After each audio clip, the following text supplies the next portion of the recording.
Rise today to bring attention to the devastating impacts of droughts and of floods that have been exacerbated in part by climate change in California, but also around the country and around the world. California is being battered with major storms bringing flooding and high winds across our state. Normally, we need the water, not quite at this level and at this measure. We need to be taking advantage, though, of the heavy precipitation to shore up our water supplies, to fill our state's critical reservoirs and recharge our aquifers that have been depleted not only over decades, but the last 3 years as a result of extreme drought. The fact is, California gets most of its moisture, unlike parts of the country, in November to March. If we don't get it then, we don't get it at all. The acceleration of the cycle of droughts and floods caused by climate change and more demands on California's water system, more people, more needs, have made it more difficult for farmers to put food on America's dinner table. I know, I'm a third-generation farmer. Now the ongoing storms and floods threaten to damage our crops. California's San Joaquin Valley, which I represent a part of, grows nearly a quarter of the United States' food and is bearing the brunt of it all since 2019. Farmland in California has shrunk by 10%, resulting in over 750,000 acres fallowed.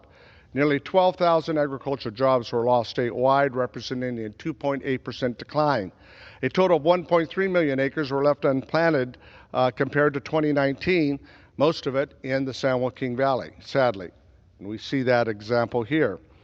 And the surface water deliveries in the valley were cut by nearly 43%, a complex state and federal water system. 0% were to agricultural allocations. You can't grow food without water. Our farmers feed the world, and they can't do that with a reliable water supply. 44% of California's agriculture is exported.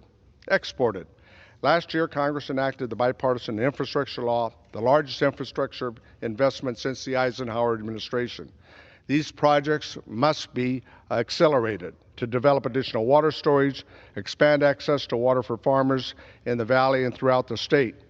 In these efforts, we secured $1.5 billion for Western agricultural water storage, an important first step. $25 million for the San Luis Delta Mendota Authority, which increases 130,000 acre-feet of additional water storage.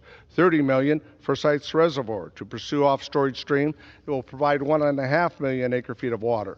$82 million for Los Vasqueros Reservoir that will expand another 115,000 acre of additional storage, and $15 million to construct the Del Porto Canyon Reservoir, another 82,000 acre-feet of off-stream storage. If all of those would be in place today, that would be 2 million acre-feet of additional water supply for California during these flood times.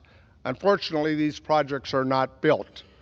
We must get about that business. The investments, along with the ongoing Bryant-Kern Canal construction already underway, shows that we can and will improve our water system to sustain our future with climate change and other factors.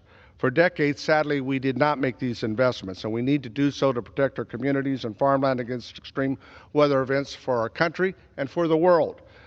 Water will rival energy in the next 10 years as to whether or not nation states can live together amicably. It's critical.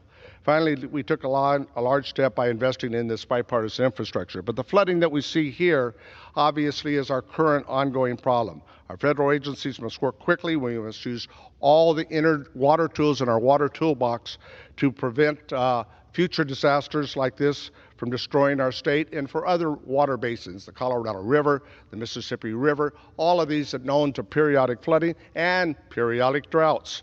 We must act now.